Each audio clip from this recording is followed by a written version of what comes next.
Lecturas de Tabaquería presenta La historia interminable.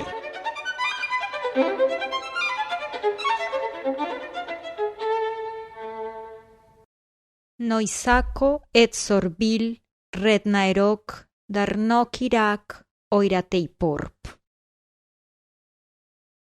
Esta era la inscripción que había en la puerta de cristal de una tiendecita, pero naturalmente solo se veía así cuando se miraba a la calle, a través del cristal, desde el interior en penumbra. Fuera hacía una mañana fría y gris de noviembre y llovía a cántaros. Las gotas correteaban por el cristal y sobre las adornadas letras. Lo único que podía verse por la puerta era una pared manchada de lluvia al otro lado de la calle. La puerta se abrió de pronto con tal violencia que un pequeño racimo de campanillas de latón que colgaba sobre ella, asustado, se puso a repiquetear, sin poder tranquilizarse en un buen rato. El causante del alboroto era un muchacho pequeño y francamente gordo, de unos 10 u 11 años. Su pelo, castaño oscuro, le caía chorreando sobre la cara, tenía el abrigo empapado de lluvia y colgada de una correa llevaba a la espalda una cartera de colegial. Estaba un poco pálido y sin aliento, pero en contraste con la prisa que acababa de darse, se quedó en la puerta abierta como clavado en el suelo.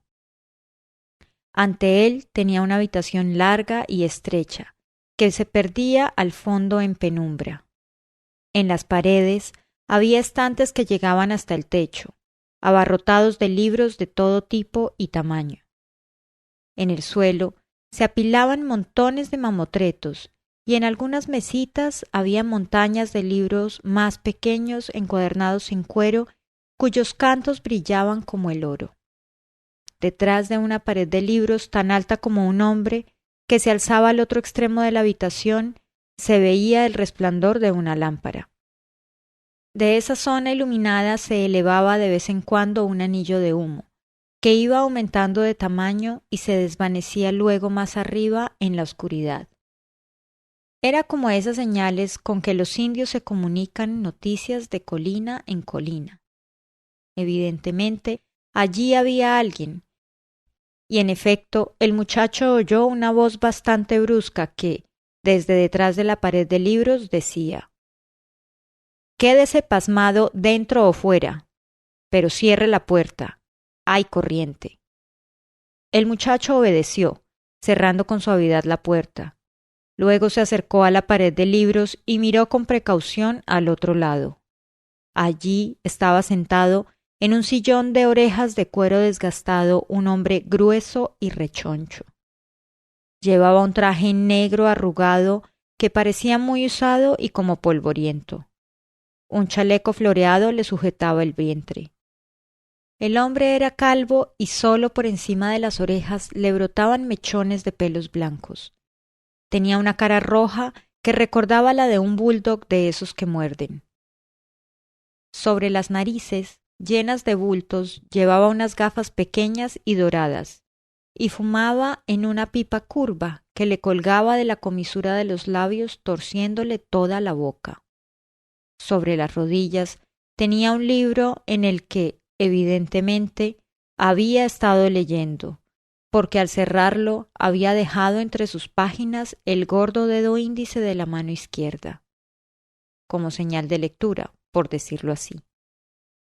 El hombre se quitó las gafas con la mano derecha, contempló al muchacho pequeño y gordo que estaba ante él chorreando, frunciendo al hacerlo los ojos, lo que aumentó la impresión de que iba a morder, y se limitó a musitar: «Vaya por Dios». Luego volvió a abrir su libro y siguió leyendo. El muchacho no sabía muy bien qué hacer, y por eso se quedó simplemente allí, mirando al hombre, con los ojos muy abiertos. Finalmente el hombre cerró el libro otra vez, dejando el dedo como antes entre sus páginas, y gruñó: «Mira, chico, yo no puedo soportar a los niños. Ya sé que está de moda hacer muchos aspavientos cuando se trata de vosotros, pero eso no reza conmigo. No me gustan los niños en absoluto. para mí no son más que unos estúpidos llorones y unos pesados que lo destrozan todo. Manchan los libros de mermelada y les rasgan las páginas. Y a los que les importa un pimiento que los mayores tengan también sus preocupaciones y sus problemas. Te lo digo solo para que sepas a qué atenerte. Además, no tengo libros para niños, y los otros no te los vendo. ¿Está claro? Todo eso lo había dicho sin quitarse la pipa de la boca. Luego abrió el libro otra vez y continuó leyendo. El muchacho asintió en silencio y se dio la vuelta para marcharse, pero de algún modo le pareció que no debía aceptar sin protesta aquel sermón, y por eso se volvió otra vez y dijo en voz baja: «No todos son así». El hombre levantó despacio la vista y se quitó de nuevo las gafas. «¿Todavía estás ahí? ¿Qué hay que hacer para librarse de ti? ¿Me lo quieres decir? ¿Qué era eso tan importantísimo que has dicho?»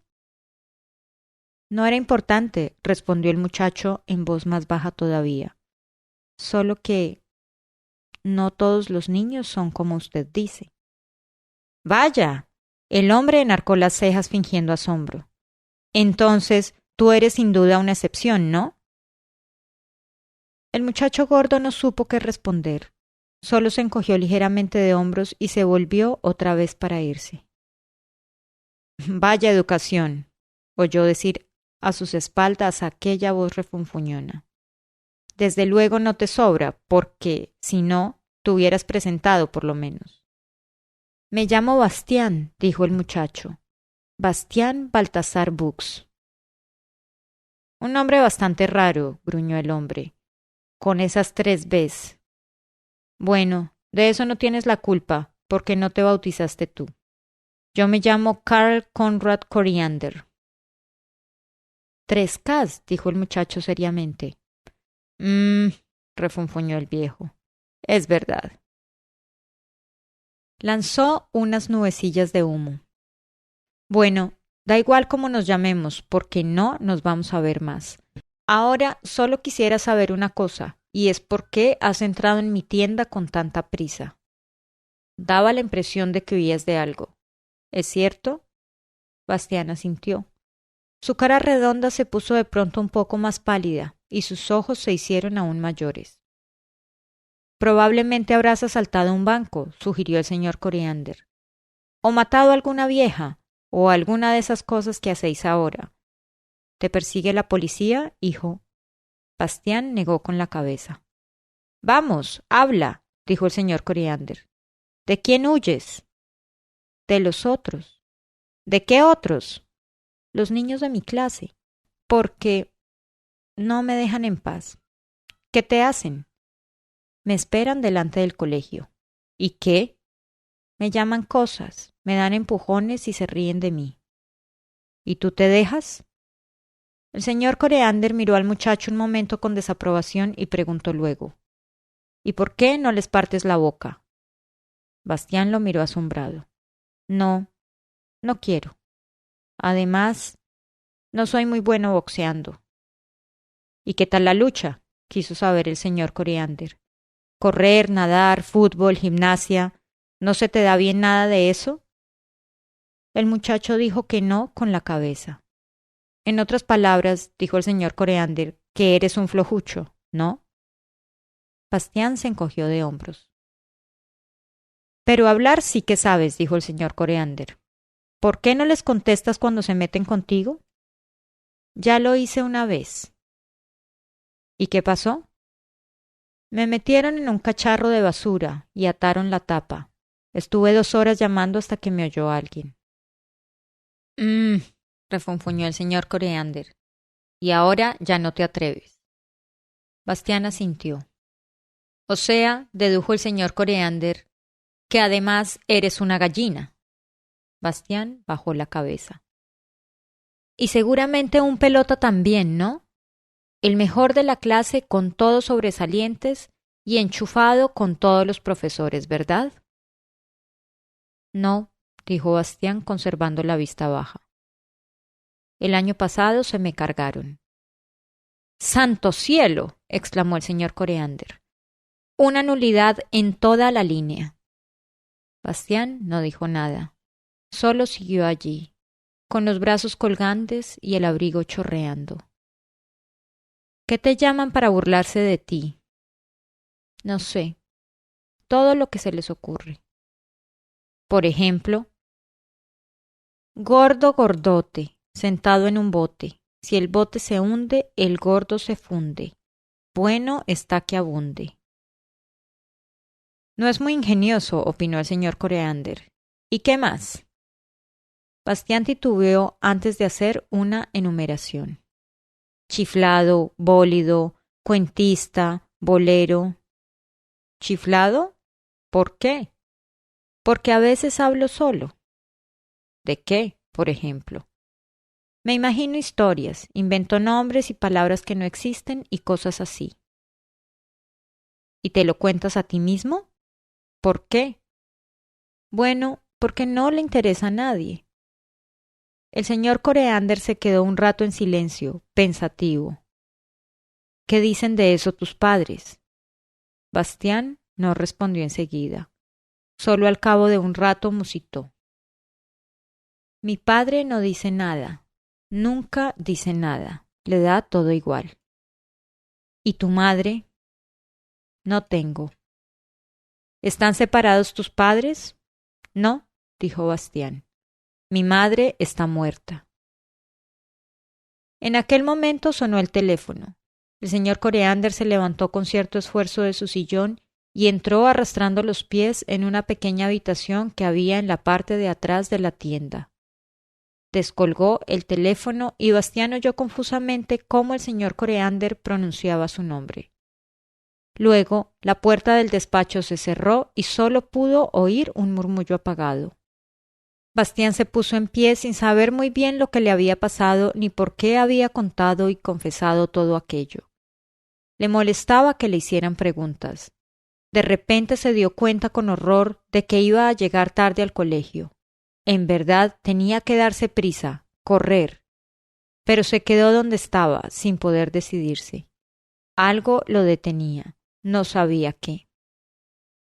En el despacho seguía oyéndose la voz apagada. Fue una larga conversación telefónica. Bastián se dio cuenta de que durante todo el tiempo había estado mirando fijamente el libro que el señor Coreander había tenido en las manos y ahora estaba en el sillón de cuero.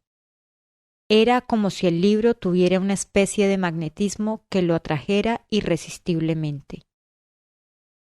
Cogió el libro y lo miró por todos lados. Las tapas eran de color cobre y brillaban al mover el libro. Al hojearlo por encima, vio que el texto estaba impreso en 2 colores. No parecía tener ilustraciones, pero sí unas letras iniciales de capítulo grandes y hermosas. Mirando con más atención la portada, descubrió en ella 2 serpientes, una clara y otra oscura, que se mordían mutuamente la cola formando un óvalo. Y en ese óvalo, en letras caprichosamente entrelazadas, estaba el título: La historia interminable. Las pasiones humanas son un misterio, y a los niños les pasa lo mismo que a los mayores. Los que se dejan llevar por ellas no pueden explicárselas, y los que no las han vivido no pueden comprenderlas. Hay hombres que se juegan la vida para subir a una montaña. Nadie, ni siquiera ellos, puede explicar realmente por qué. Otros se arruinan para conquistar el corazón de una persona que no quiere saber nada de ellos. Otros se destruyen a sí mismos por no saber resistir los placeres de la mesa o de la botella. Algunos pierden cuanto tienen para ganar en un juego de azar, o lo sacrifican todo a una idea fija que jamás podrá realizarse. Unos cuantos creen que solo serán felices en algún lugar distinto y recorren el mundo durante toda su vida. Y unos pocos no descansan hasta que consiguen ser poderosos.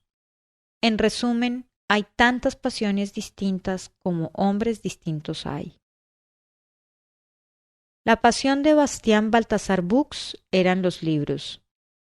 Quien no haya pasado nunca tardes enteras delante de un libro con las orejas ardiéndole y el pelo caído por la cara, leyendo y leyendo, olvidado del mundo y sin darse cuenta de que tenía hambre o se estaba quedando helado. Quien nunca haya leído en secreto a la luz de una linterna, bajo la manta, porque papá o mamá o alguna otra persona solícita le ha apagado la luz con el argumento bien intencionado de que tiene que dormir, porque mañana hay que levantarse tempranito. Quien nunca haya llorado abierta o disimuladamente lágrimas amargas, porque una historia maravillosa acababa y había que decir adiós a personajes con los que había corrido tantas aventuras, a los que quería y admiraba, por los que había temido y rezado, y sin cuya compañía la vida le parecería vacía y sin sentido. Quien no conozca todo eso por propia experiencia, no podrá comprender probablemente lo que Bastián hizo entonces. Miró fijamente el título del libro y sintió frío y calor a un tiempo. Eso era, exactamente, lo que había soñado tan a menudo y lo que, desde que se había entregado a su pasión, venía deseando. Una historia que no acabase nunca. El libro de todos los libros. Tenía que conseguirlo, costase lo que costase. ¿Costase lo que costase? Eso era muy fácil de decir.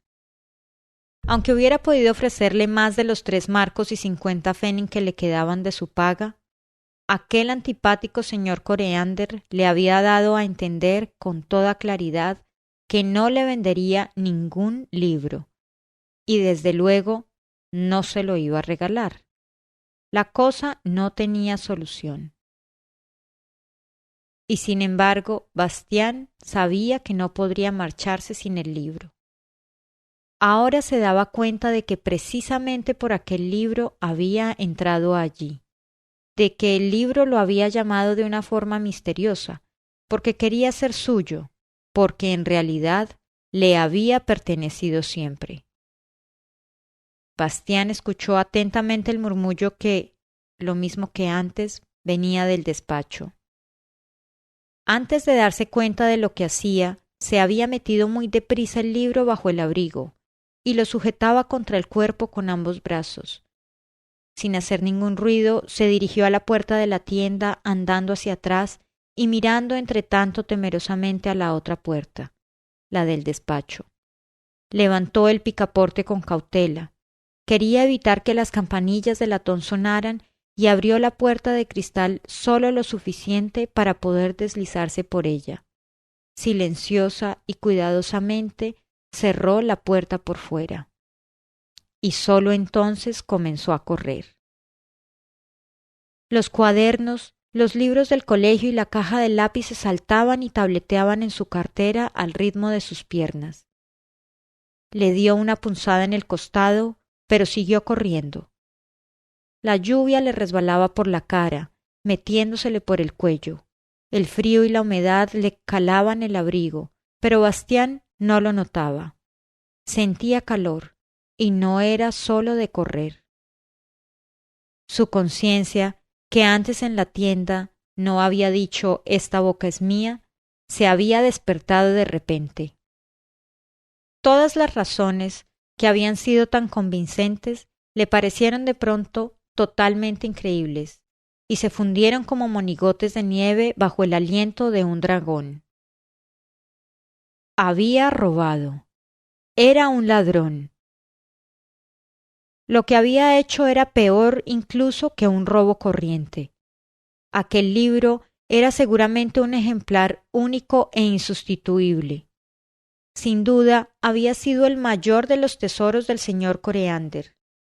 Quitarle a un violinista el violín o a un rey su corona era peor que llevarse el dinero de un banco. Mientras corría, apretaba contra su cuerpo el libro, por debajo del abrigo. No quería perderlo por muy caro que le costara. Era todo lo que le quedaba en el mundo. Porque a casa, naturalmente no podía volver. Intentó imaginarse a su padre sentado en la amplia habitación arreglada como laboratorio y trabajando. A su alrededor había docenas de vaciados en escayola de dentaduras humanas, porque era protésico dental. Bastián no había pensado nunca si a su padre le gustaba realmente aquel trabajo. Ahora se le ocurrió por primera vez, pero ya no podría preguntárselo nunca. Si volviera a casa ahora, su padre saldría del taller con su bata blanca y quizá con una dentadura de escayola en la mano y le preguntaría: ¿Ya de vuelta? Sí, diría Bastián.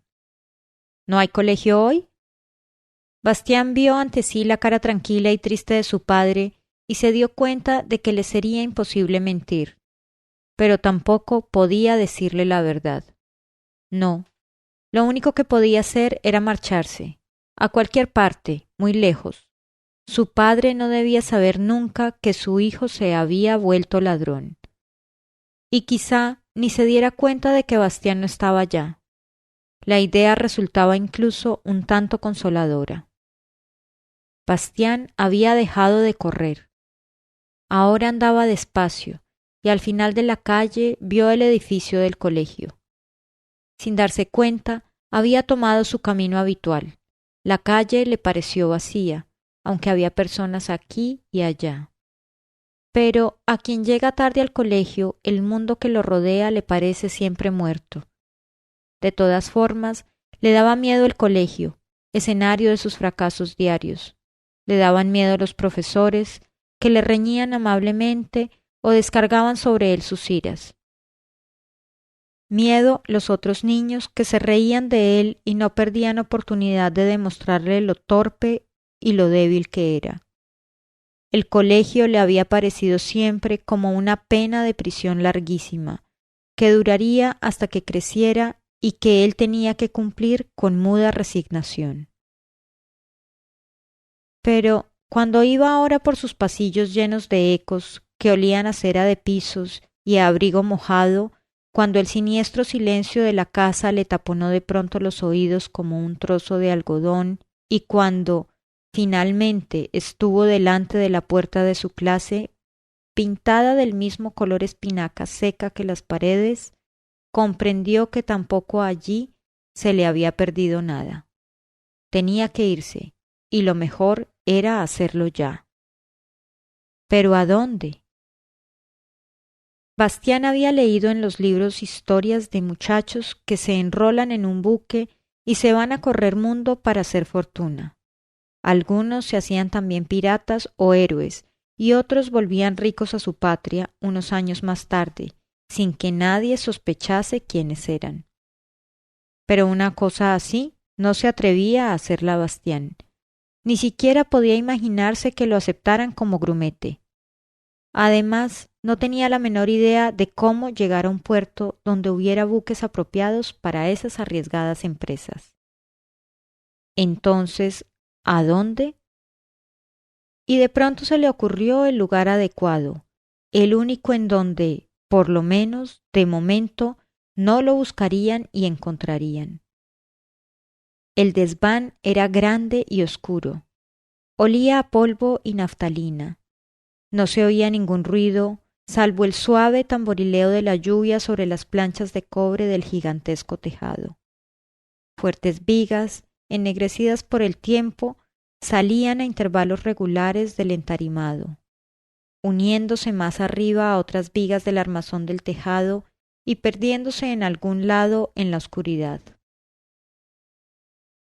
Aquí y allá colgaban telas de araña, grandes como hamacas que se columpiaban suave y fantasmalmente en el aire. De lo alto, donde había un tragaluz, bajaba un resplandor lechoso. La única cosa viva en aquel entorno, en donde el tiempo parecía detenerse, era un ratoncito que saltaba sobre el entarimado, dejando en el polvo huellas diminutas. Allí, donde la colita le arrastraba, quedaba entre las impresiones de sus patas una raya delgada. De pronto se enderezó y escuchó. Y luego ¡hush! Desapareció en un agujero de las tablas. Se oyó el ruido de una llave en la gran cerradura. la puerta del desván se abrió despacio y rechinando, y por un instante una larga franja de luz atravesó el cuarto. Bastián se metió dentro y cerró luego empujando la puerta, que rechinó otra vez. Metió una gran llave en la cerradura y la hizo girar. Luego echó además el cerrojo y dio un suspiro de alivio. Ahora sí que no podrían encontrarlo. Nadie lo buscaría allí. Solo muy raras veces venía alguien, de eso estaba bastante seguro. E incluso si la casualidad quería que precisamente hoy o mañana alguien tuviera algo que hacer allí, quien fuera se encontraría con la puerta cerrada, y la llave no estaría. En el caso de que, a pesar de todo, abrieran la puerta, Bastián tendría tiempo suficiente para esconderse entre los cachivaches. Poco a poco sus ojos se iban acostumbrando a la penumbra. Conocía el lugar. 6 meses antes, el portero del colegio le había pedido que lo ayudase a transportar un gran cesto de ropa lleno de viejos formularios y papeles que había que dejar en el desván. Entonces, Bastián había visto dónde se guardaba la llave de la puerta, en un armarito que había en la pared, junto al tramo superior de la escalera.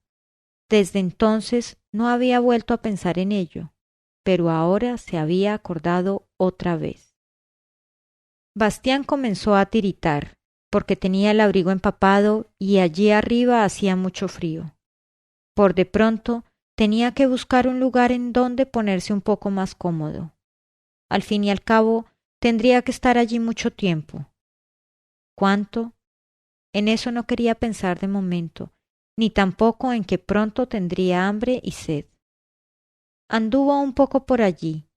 Había toda clase de trastos tumbados o de pie, estantes llenos de archivadores y de legajos no utilizados hacía tiempo, pupitres manchados de tinta y amontonados, un bastidor del que colgaba una docena de mapas antiguos, varias pizarras con la capa negra desconchada, estufas de hierro oxidadas, aparatos gimnásticos inservibles, balones medicinales pinchados y un montón de colchonetas de gimnasia viejas y manchadas, amén de algunos animales disecados, medio comidos por la polilla, entre ellos una gran lechuza, un águila real y un zorro.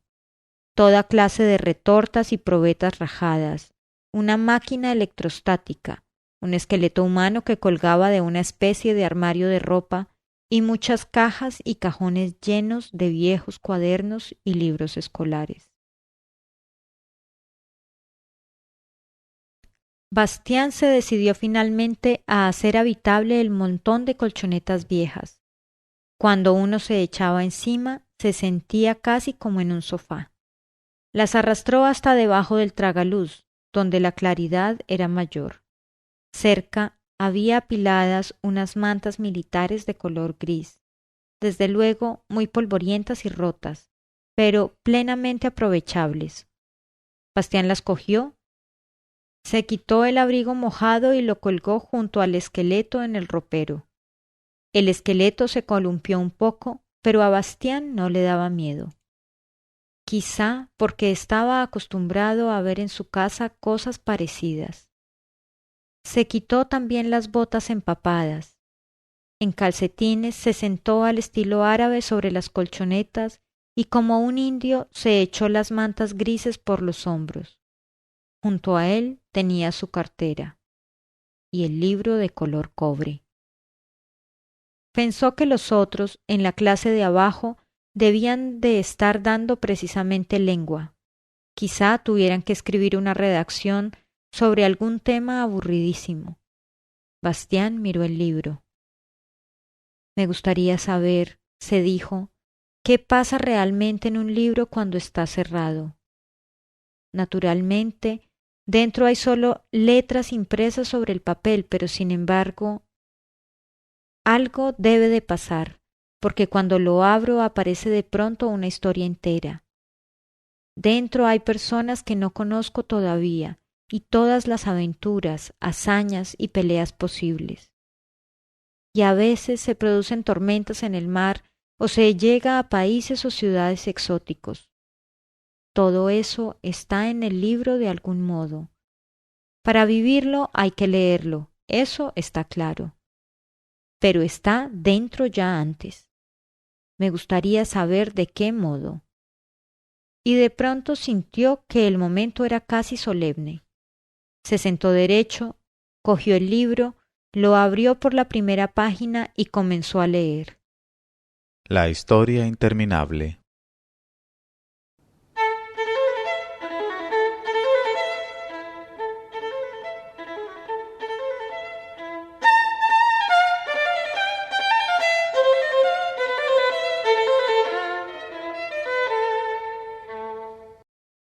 Este capítulo fue leído por Claudia Lozano.